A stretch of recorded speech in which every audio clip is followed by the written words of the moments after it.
semuanya, apa kabar? Semoga kalian dalam keadaan sehat ya. Nah, kali ini saya Hana Kartika Sari akan membagikan sedikit informasi mengenai sejarah sastra, karya sastra dari Riau, tepatnya di Kabupaten Siak. Nah, sebelum itu, kepada teman-teman yang sedang menonton video ini, jangan lupa untuk subscribe channel saya dan tinggalkan like serta komennya ya. Nah, memasuki topik, teman-teman semua pasti nggak asing kan sama yang namanya legenda Putri Kacamayang, dimana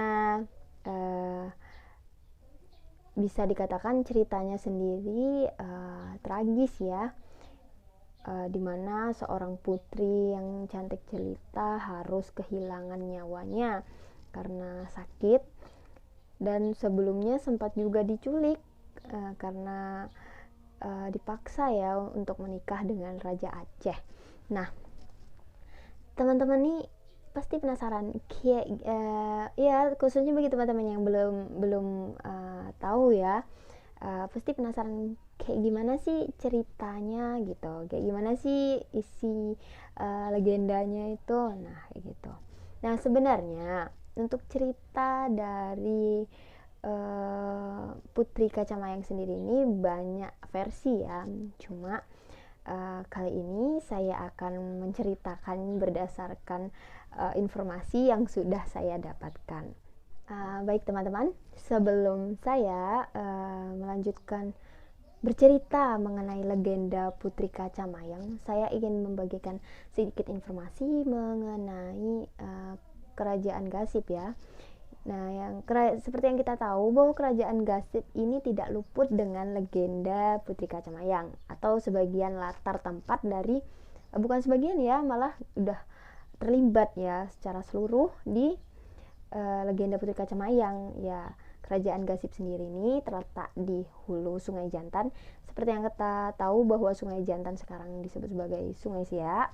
Nah, ini berdiri pada abad ke-14 dan ke-15, di mana kerajaan Gasip ini merupakan penerus dari kerajaan Sriwijaya yang runtuh pada abad ke-13 ya, akhir abad 13. Nah, kerajaan Gasip sendiri berdiri sebelum adanya agama Islam. Nah, dalam arti agama seperti yang kita tahu bahwa sekarang seperti di kerajaan Siak, nah agama Islam itu sudah menjadi agama kerajaan. Nah, pada saat kerajaan Gasip berdiri, agama Islam itu belum menjadi agama kerajaan. Nah, begitu.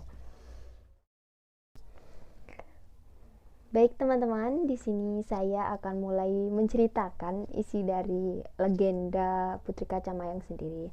Jadi, Putri Kacamayang sendiri ini bertemakan istana sentris ya, sistem kerajaan. Nah, jadi di mana dulu terdapat kerajaan Gasip yang berdiri di tepi Sungai Siak, dipimpin oleh raja yang bijaksana bernama Raja Bedagai. Nah, Raja Bedagai ini dikaruniai seorang putri yang sangat cantik jelita. Nah, saking cantik jelitanya ini banyak orang yang terpikat hatinya. Namun karena Raja Bedagai ini terkenal memiliki panglima yang gagah berani, yaitu Panglima Gimpam, jadi banyak orang yang segan gitu, tidak berani untuk mengungkapkan atau mengutarakan kecantikan dari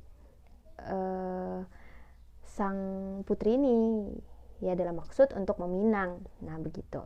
Nah, namun suatu ketika terdapat seorang raja. Nah, raja ini berasal dari kerajaan Aceh. Dia benar-benar tertarik akan kecantikan yang ada pada sang Putri Kacamayang. Jadi ia bertekad untuk meminangnya.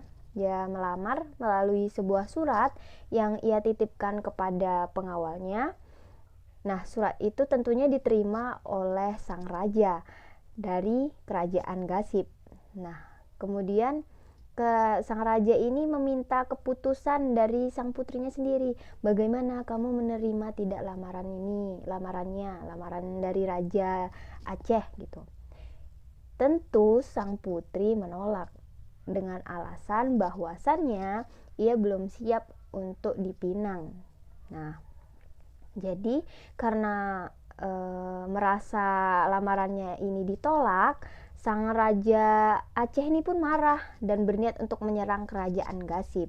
Nah, tentunya Pangeran Gimpam yang gagah berani itu mengambil ancang-ancang untuk berjaga-jaga bahwa pasti suatu saat nanti ada serangan. Nah, seperti itu. Namun sayangnya rencana yang sudah disusun apik oleh sang panglima ini sia-sia. Jadi rencananya ini sudah diketahui oleh mata-mata dari kerajaan Aceh. Nah, pada saat terjadi peperangan antara pasukan kerajaan Aceh dengan pasukan kerajaan Gasib, disinilah orang-orang suruhan dari Raja Aceh memanfaatkan waktu untuk menculik sang putri dan membawanya ke kerajaan Aceh untuk dinikahi secara paksa. Nah, kemudian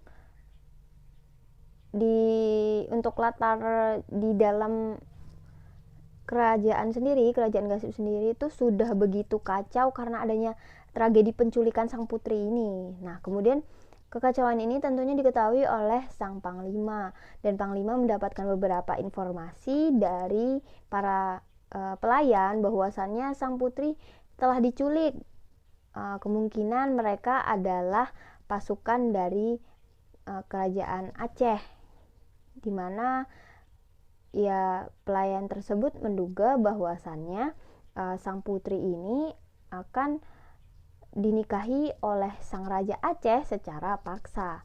Nah, ketika sudah mengetahui bahwa sang putri ini diculik, tentunya sang panglima ini mengabari terlebih dahulu sang raja, dan kemudian sang raja memberikan titah secara langsung, cepat temukan putri saya dan bawa dia kembali. Nah, seperti itu. Dan akhirnya dengan membawa titah yang diberikan oleh sang raja, akhirnya sang pangeran pun langsung bergegas pergi menuju ke kerajaan Aceh untuk merebut sang putri kembali.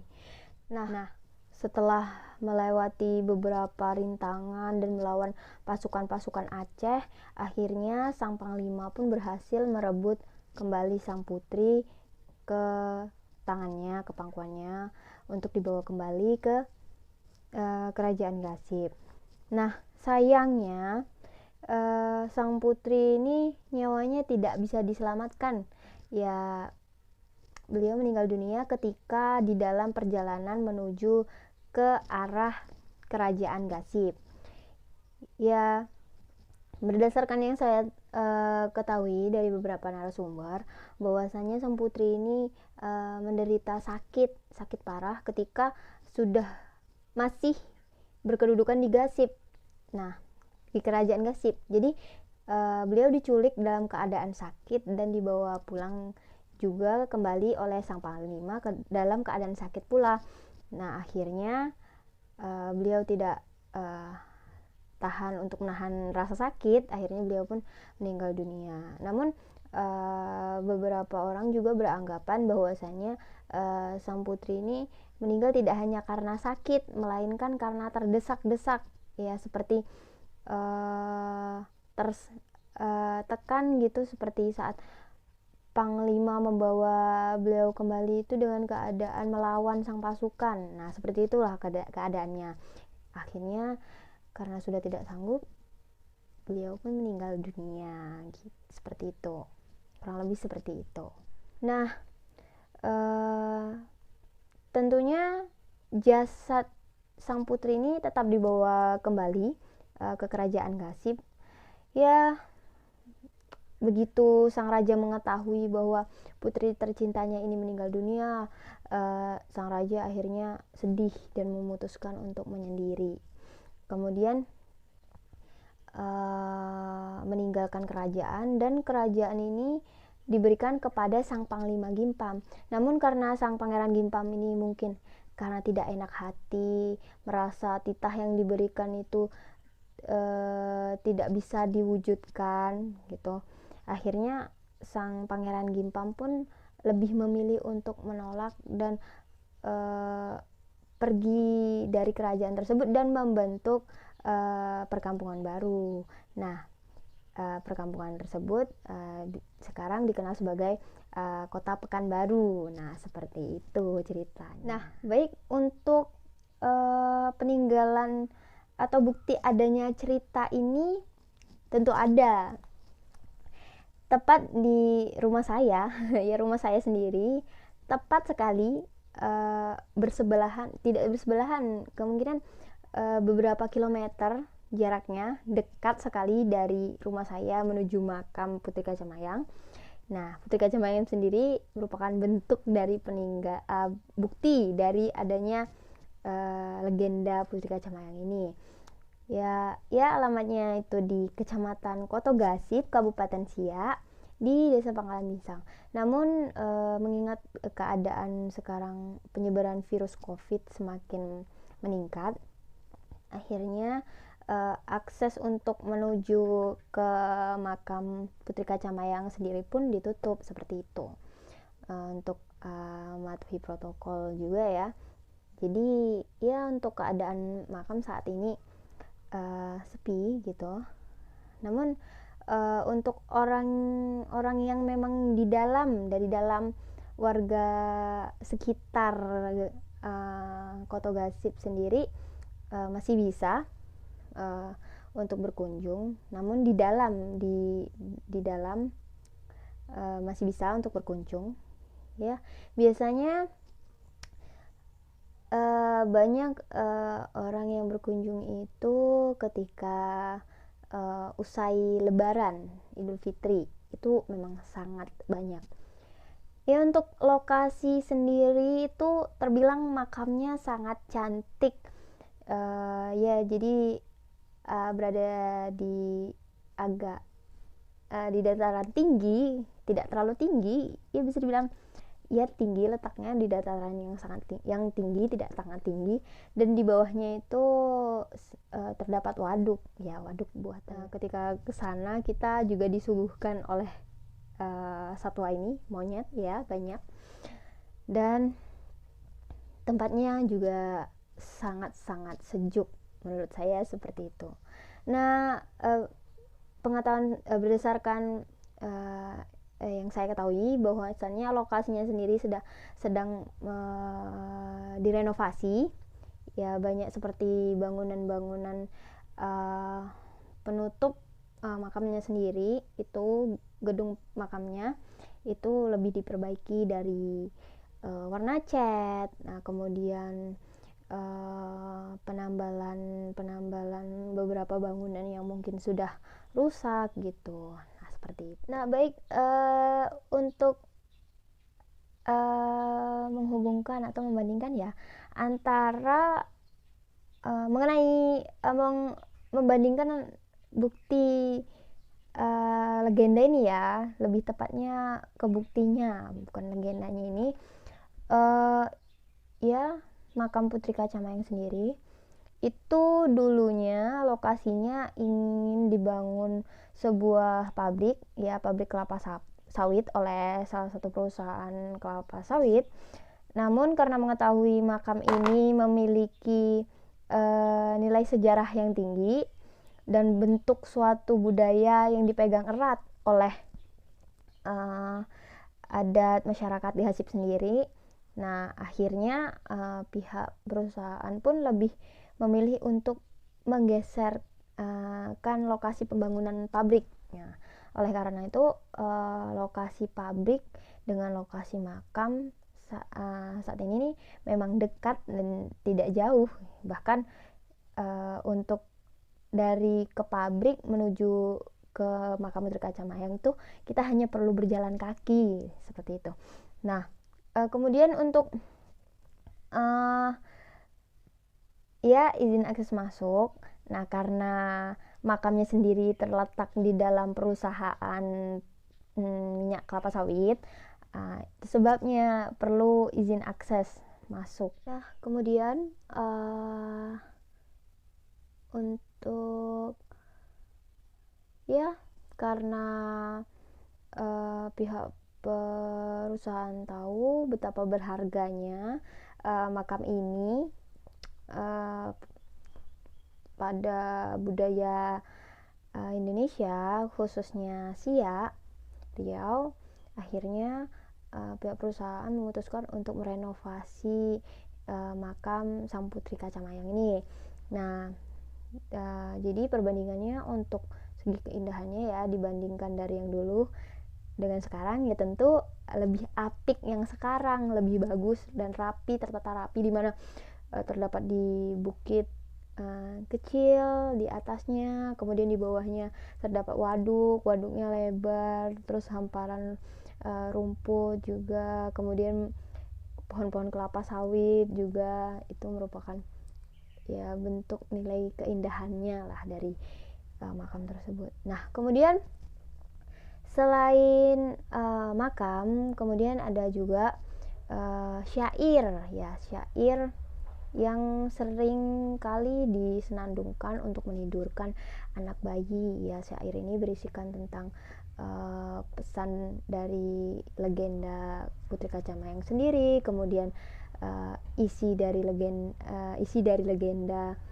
Putri Kacamayang ini sendiri disyairkan untuk menidurkan anak bayi gitu. Untuk saat ini ya,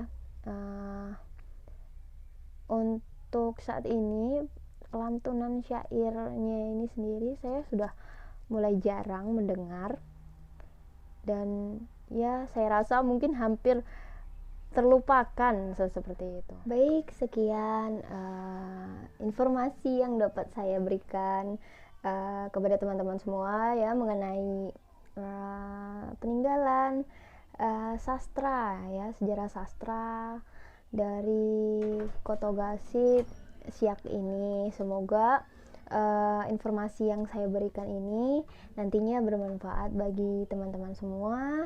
Dan saya juga memiliki pesan dari apa yang saya sampaikan ya, untuk tetap menjaga kelestarian budaya, termasuk sastranya atau peninggalan lainnya seperti itu, karena itu merupakan nilai atau identitas suatu negara ya, kualitasnya seperti itu ya. Untuk peninggalannya sendiri, saya berharap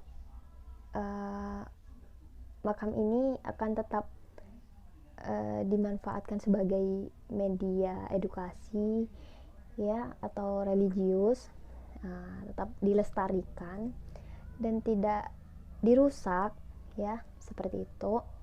Baik, sekian dan saya akhiri. Wassalamualaikum warahmatullahi wabarakatuh. Bye.